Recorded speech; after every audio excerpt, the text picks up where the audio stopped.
Okay. It's a whole new world. Do you know what today is? As folks are listening to this? Paul Heyman's birthday. Oh, no, Paul That Heyman. was yesterday. Today, as folks are listening to this. Oh, I know it's.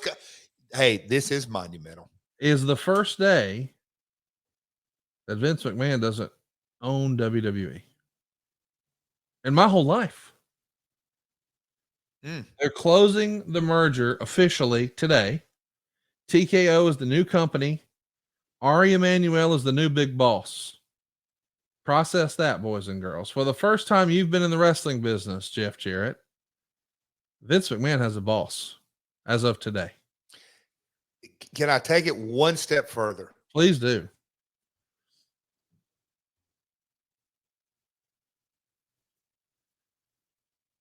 Today is the first day that the wrestling business can no longer say it's a family business. Oh. The McMahons were truly the last of the territories. Now, it grew and went national, then went global and went public. But at the end of the day, it's the last territory.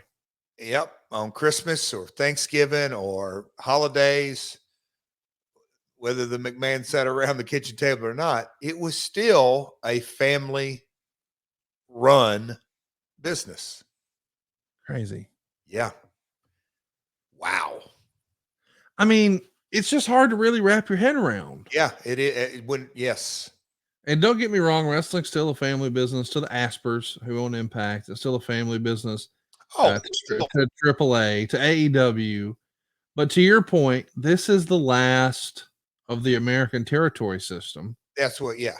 And I know it's been publicly traded and blah, blah, blah, but boy, he just had all the control and the majority of the ownership. And that is no longer the case today. Correct. And it's the first time that has been the case. And all I can think is I say to myself, how much longer until Double J is in the big seat over there? Because I know you got a pea shooter just the size of Ari Emanuel's ribcage. And you're going to get up there. But see, you've leveled your fleecing game up. You're out of the box office money. Now you're looking for stocks, baby. Stocks. When's your contract up? Don't say it. All the clickbaits will get it. But hypothetically, it would not surprise me. Geez, stop. I'm just saying. You're going to be wrestling a vampire and a zombie and so much more on Friday Night SmackDown for the Pluto World Championship. And you know what? It might come down to you and Triple H in a salad steel cage match. Listen at you. You fantasy booking over there, pal. I don't know what to think. Yeah, I know. You know, my whole life it's been like, I made this comparison once and people sort of poked fun at it. Throw that photo of Vince McMahon back up there again, Marcus. Vince McMahon is our Walt Disney. Oh, yeah. Kind of looks like Walt right there. Yep. But I'm just saying, and I know he's still in control and. But boy, everybody wanted to know what's it going to look like when. And I think even though we don't have all the answers, we have a much clearer answer now, don't we? TKO, Endeavor. That's the answer. Change is in the air, and it always happens that way. When I just kind of got a download Saturday, I don't know if you got to know, but I whooped your boy Cody out on the lake on a tubing afternoon. But I had a nice weekend, Conrad, and get to have a couple of phone calls here and there and decompress and think things through, and kind of got to catch up on CMLL, and that's a family run business. And with that catch up call does come a kind of a AAA, that always kinds updates there. And, as much change that has taken place, I'll call it coming out of the pandemic. You just look at our industry, and I think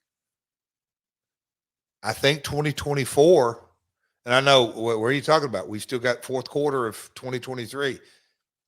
The business will continue to rapidly change in multiple ways, and what an upswing it's been on. But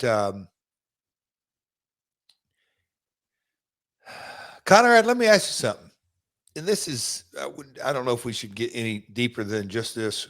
Would you rather be currently on the merger working for UFC or WWE?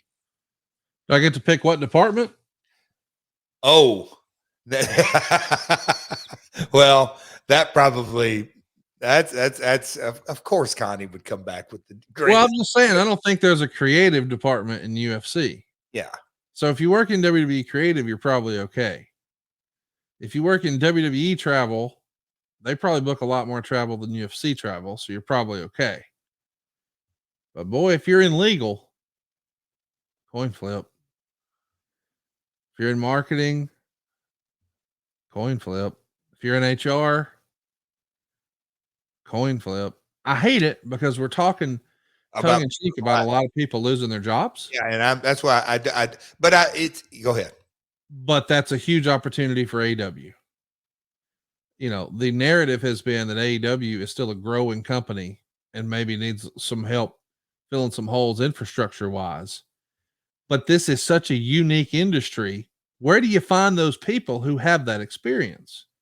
And if you're a really tenured person who's been with the same company for, we'll call it more than a decade, why in the world would you, where you feel like you're tenured and you've been here forever, you don't roll the dice on something new. So you probably just hang around and keep doing what you've been doing because it's working. And this is how you support your family and. Saying all that to say, I think there's a chance that the big winner in this big merger could wind up being AEW because Tony can still operate off of gut and feel, and maybe there's less corporate decision making and more and less of a stringent budget. And there's some real talent that maybe is a big value add for AEW from folks who might be losing their job. So I want to be clear. I want what's good for wrestling, and what's good for wrestling is creating more jobs. And I'm hopeful, and I'm crossing my fingers and hoping against hope that when these layoffs come, because we do think there will be efficiencies. We're not trying to speak that into existence. That's just normally what happens when there's a merger. Sure. And if that happens, I hope that most, if not all of those folks find a new happy home with AEW, and that makes AEW a stronger organization as a result, more infrastructure and more efficiency and more cost savings. Because make no mistake, a merger happens for cost savings. But if those same jobs, when they just get realigned with AEW, if that were to happen, create more cost savings and efficiencies for AEW, it's a win for everybody. Yep. And I would love to see that be the case. I don't want to see anybody lose their job. I just think that's terrible. I mean, there are real people who pay for real babies and real insurance and real housing and clothing and food. I'm talking about just basic necessities here. It's a lot bigger than just, I don't like that storyline. I mean, these are folks paying their bills. So I'm pulling for that, Jeff. I'm going to be optimistic. And I'm going to say that these folks who maybe get their walking papers, maybe they get a new soft landing spot in Jacksonville. You got any words of wisdom? You've never been in the bushes very long. You always land in a good spot. What's your words of wisdom to any of those folks who maybe are looking at that? 2, delusional optimism. No, it's the only mindset. I mean, we could come up with so many old sayings, but I think old sayings don't get to be old sayings unless they're true. Right. You can't walk through a new door unless you leave the old door. I mean, it's impossible to climb a mountaintop unless you're in a valley. Change is inevitable. Good things happen. This is the most simplistic thing. Nothing happens if you don't take action. Take massive, radical action. And that to me is one of my mantras. You gotta shake the bushes, try to make something happen, have some patience here and there. It's definitely not the end of the world. There's so much opportunity. That's how the end of my call happened Saturday. Well, one thing's for sure, there's going to be a lot of opportunity coming up in this industry because it ain't getting smaller.